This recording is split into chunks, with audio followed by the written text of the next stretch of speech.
रुपया शादी पर लगाया, शादी हुई, निकाह हुआ, दुल्हन घर आई, लेकिन अगले दिन वलीमे वाले दिन सुबह ही सुबह दुल्हन धोखा देकर घर से चली गई।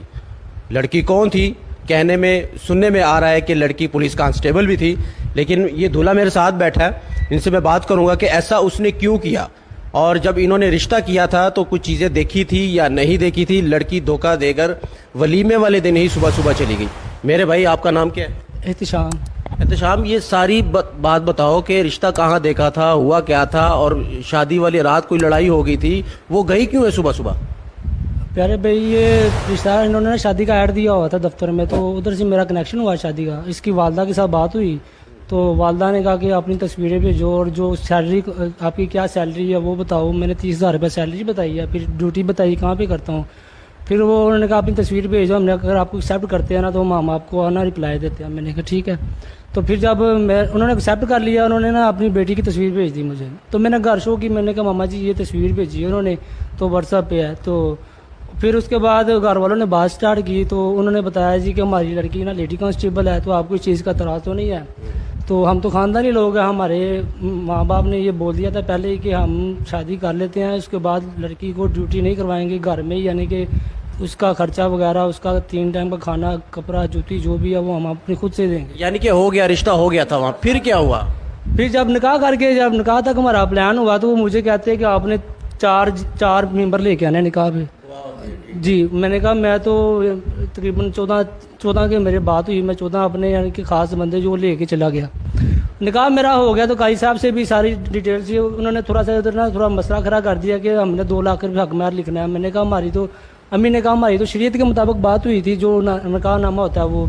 फिर उन्होंने कहा जी कि वो बात होगी, दरअसल उन्होंने मान के वो फिर हक महर दिया 5,000 रुपया, तो निकाह भी हो गया, कारी साहब की फ़ीस भी होगी। तो कारी साहब से बात की तो निकाह नामा रजिस्टर करके दें, कब देंगे? मैंने पूछा कारी साहब को, कारी साहब कहते हैं 1 हफ्ते का टाइम है हमारे पास, तो हम आपको ना 1 हफ्ते के बाद निकाह नामा रजिस्टर करके आपको दे देंगे। मैंने कहा ठीक है कारी साहब। जब वो उधर से हम घर आए हैं तो दिन का टाइम था, तकरीबन 1 बजे की बारात थी, 2:30-3 बजे घर आए हैं। तो घर के यानी कि इनका अपना कोई प्रोग्राम चल रहा था, जो रस्म होती है, तो उसको पैसे वगैरह भी देते हैं जो भी। मैं बाहर गया हूँ, बाहर मैं तकरीबन मगरब के बाद घर आया हूँ, तो वो रोना शुरू हो गई। मैंने घर जाना है, इस तरह मैंने इधर रहना, मैं परेशान हो गया। मैंने अपनी सिस्टर से पूछा ये क्या मसला है, ये क्यों रो रही है इस तरह? शादी उसकी मर्जी के बगैर हुई थी या यहाँ आके वो क्यों रोई है? वो मेरी उसकी वालदा से बात हुई थी, उससे बात नहीं थी हुई, ठीक है। उसकी वालदा ने कहा हमें रिश्ता मंजूर है, हमने अपने बेटों से भी बात कर ली है, हमने अपने घर वालों से भी बात कर ली। वो रो क्यों रही थी जब इधर आई? वो कहती मैंने अपने घर जाना है। फिर क्या हुआ? फिर मेरे दिल में थोड़ा सा प्लान था, मैं कहा चलो यार ये एक यतीम बच्ची है तो इसका थोड़ा दिल बह जाएगा, थोड़ा सा ना मैं इधर किसी के ना रेस्टोरेंट पे खाना शाना खिला के वापस ले आता हूँ।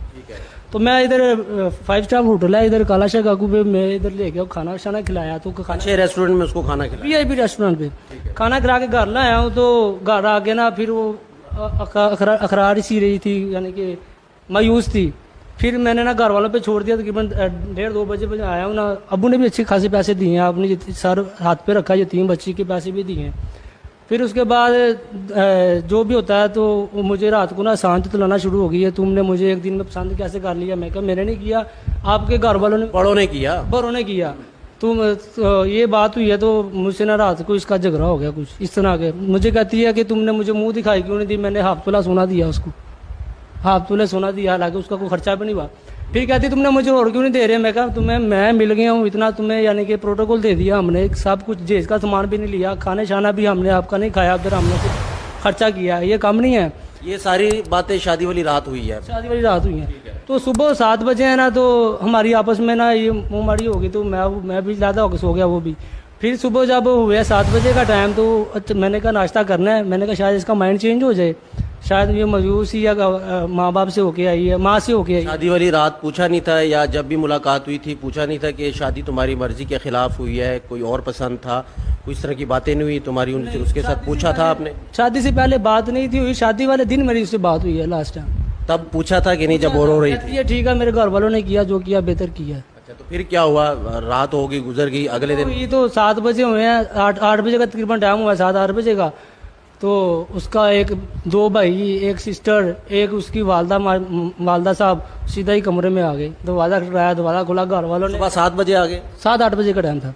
घर वालों ने उनको वेलकम किया, हालांकि इनको पता नहीं था कि ये इन्होंने इस टाइम पे आ जाना है, पता नहीं अब बीच में क्या सियासत थी। और जब अंदर आए हैं तो घर वालों ने सलाम दी, उन्होंने सलाम को जवाब भी नहीं दिया मेहमानों का। फिर वो अंदर आई हैं तो अंदर आके ना तो आके बैठे हैं। मैंने उसको पूछा, मैंने कहा बेगम को, मैंने कहा आशफा आपके बहन भाई आए हैं, मामा आई हैं, तो ये अचानक क्यों आ गए हम? हाँ जी, तो मुझे बताओ ना, यानी कि मैं कुछ नाश्ते की कोई तरकीब कर लेता है इनकी, अचानक से आ गए हैं। मुझे उसका भाई कहता कि मैंने शाम आपको बोला था कि मैं आ जाऊँगा। मैंने कहा मेरे से इस तरह की बात नहीं हुई, अगर हुई होती तो मैं आपको क्यों ना मिलता। फिर उसने एक अलहदा से एक ना आइडिया उसने लगाया अपने जान में कि मैं लेडी कांस्टेबल हूँ, मेरी छुट्टियाँ नहीं मिली अभी तक।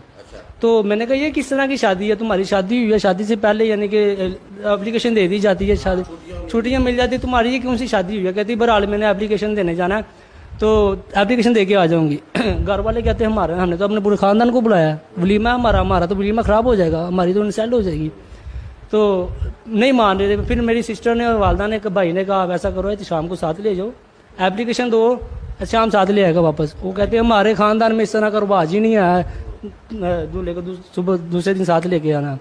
फिर मुझे कहती है कि मैं आ जाऊँगी, घर में थोड़ा सा इस तरह झगड़ा हो गया, वो भागने की उन्होंने। आपको उस वक्त लगा नहीं कि दाल में कुछ काला है या सारी दाल काली है?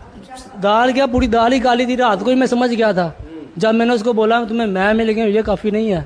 मैंने तुमसे फिर मैंने ये भी कहा, मैंने कहा मैंने शादी की है ना तुम्हारे साथ, मैंने खुदा खोफी पे की है कि तुम्हारी वालदा ने कहा तुम यतीम, मेरी बेटी यतीम है तो कुछ जहेज भी नहीं हम दे सकते, तो वो भी हमने किया। मैंने अपने खुदा को राज़ी करने के लिए तुमसे। अच्छा, एप्लीकेशन देने गई, वो छुट्टी लेने गई, वापस नहीं आई? फिर मैंने मैसेज किए, मैंने कॉल की, 1 बजे का टाइम हुआ, इसने 2 बजे का टाइम दिया मुझे। मैंने कहा आशफा कॉल की तो उसके ना घर से आवाज़ें आ रही थी पीछे से। मैंने कहा आशफा ये क्या बात हुई, तुम तो कहती मैं थाने जा रही हूँ, कहती कि मैं ना अब घर आई हूँ, घर से थाने जा रही हूँ। मैंने कहा ठीक है। मैंने कहा अब चलो जो भी आना जल्दी से करो, मामला तो आ जाओ, मेरे मेहमान आ रहे हैं। ये भी बात हुई है। तो उसके बाद फिर उसके मैंने मैसेज किया, मैंने कहा यार आपने जो किया अच्छा नहीं किया, आपको जो करना चाहिए था मुझे पहले बता के करना चाहिए था, जो भी आपने आगे कदम उठाना था। फिर उसके मुझे अजीब से मैसेज आया, मैं तुम्हारी बीवी नहीं हूँ, तुमने जो कुछ करना है मेरा कर लो। बीवी नहीं हो तो क्या हो, निकाह हुआ था, सारी चीज़ें थी, फिर क्या कहा? मेरा तो निकाह हुआ। मैंने कहा मेरे पास तो प्रूफ है तुम्हारे, मेरे पास तो वीडियो है मुकम्मल तौर पे। कारी का नाम बताओ। मुफ्ती फैसल साहब भी जामिया नईमिया में होते हैं, जिसने निकाह करवाया? जी बिल्कुल। मुफ्ती जैनवन था कि नहीं? मुफ्ती साहब है मुफ्ती साहब वहाँ है, वहाँ होते हैं, जामिया नीफिया में होते हैं जी। इनकी ना दूसरी सिस्टर की शादी हुई थी, उनका नाम उसको छोड़ो, अब क्या करोगे? अब वो तो नहीं है, अब आप चाहते क्या हो, क्या होना चाहिए, अपील किससे करोगे? अपील मैं चाहता हूँ कि देखिए मैंने एक यतीम बच्ची समझ के, मेरे घर वालों ने समझ के एक बेसहारा लड़की को सहारा दिया, जी इसका सामान भी नहीं लिया, खाने का भी सारा अखराजात उठाया, हालांकि खुद से ही यानी कि सारा नुकसान उठाया। अब वीडियो मेरा बात करने आपसे मकसद ये था कि देखें कि ये लोग होते हैं लोसरबाज लोग, इनकी बातों में लिहाजा कोई भी ना आए। मैं तो आ चुका था, मेरे घर वाले आ चुके थे, ये लोगों की मजबूरी का नाजायज़ फ़ायदा उठाते हैं इस तरह के। ये मैसेज देना चाहते हो जी कि आइंदा के लिए जो भी कोई रिश्ता करे वो देख जांच पड़ताल कर ले, खूब तरीके से करे, 6 माह साल तक उसको पेंडिंग पे रखे, उसको सर्च करे वो किस तरह के लोग हैं एक दूसरे को, फिर जाके शादी। ये मैसेज देना चाहते हो? जी जी जी। और अपने इंसाफ के लिए कोई अपील करोगे कि क्या होना चाहिए अगर वो अब वापस आना चाहे, या आप चाहते हो कि वो वापस आ जाए? देखें जी, उसने मैंने कॉल की थी, बाद में मुझे कहती मुझे तलाक दो। मैंने कहा मेरे दिल में खुदा बसता है, मैं इस तरह का नाम लेना भी पसंद नहीं करता, तो इस तरह का तुम नाम ले रही हो तो इस तरह नाम लेते ज़मीन काम पड़ती है, तो बहरहाल तुम चाहते हो कि वो वापस आ जाए? आ जाए, वेलकम है। अच्छा, हाँ जी वेलकम करोगे? जी अभी भी क्यों करूँगा, यतीम बच्ची है इसलिए करूँगा बस, और मेरे दिल में कोई भी। चले जी, अल्लाह करे कि वो वापस आ जाए। लेकिन इस भाई का, इस दूल्हे का ये मैसेज था कि जब भी आप कहीं रिश्ता करो तो देख कर जाँच पड़ताल करके करो, क्योंकि जो माशरे में चल रहा है वो हमारे लिए लम्हा फ़िक्रिया है। क्योंकि वलीमे वाले दिन ही इसकी जो दुल्हन है वो छुट्टी की दरख्वास्त देने गई लेकिन वापस नहीं आई। आज के सच तक